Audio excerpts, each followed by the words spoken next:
আব্বা বন্ধুরা সবাই পিকনিকে যাইতাছি, কিছু দেন দাও। এই 10 টাকা। 500 টাকা। 500 টাকা দিয়ে আমি কি করবো? বন্ধু বান্ধবের বাবারা সবাই 10,000 করে টাকা দেয়, তুমি আপনার আবার 1,000 টাকা দিতা। বাবা আমরা তো গরিব মানুষ, আমার যতটুকু সামর্থ্য আছে আমি ততটুকু তোরে দেই। ওদের সামর্থ্য বেশি আছে, ওরা বেশি দেয়। লাগবে না আমার টাকা। বাংলাদেশ জবিন নিগে পুলাকে তাই দেন মিটা পারবার না।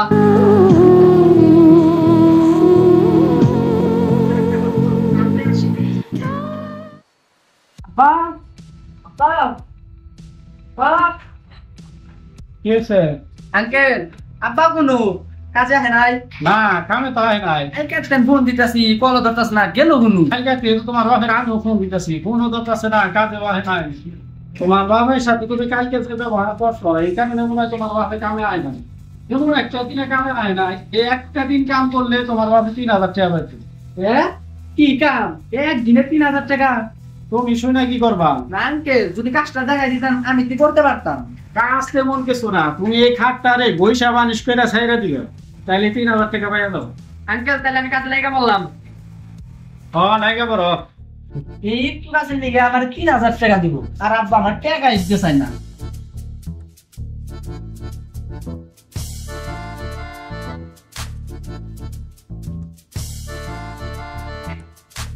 এই কাজ আমার তো সম্ভব না। আঙ্কেল আমার এই কাজ সম্ভব না। এবার বুঝতে পারছো টাকা ইনকাম করা কত পরিশ্রম?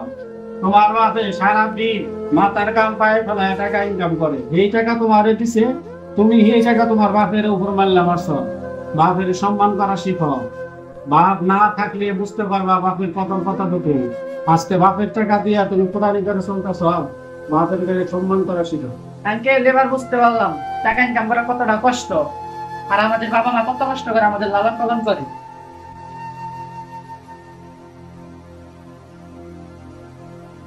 আব্বা তুমি যে এত কষ্ট করে টাকা আসবে এটা আমি বুঝি নাই, আমার মাফ করে দিও।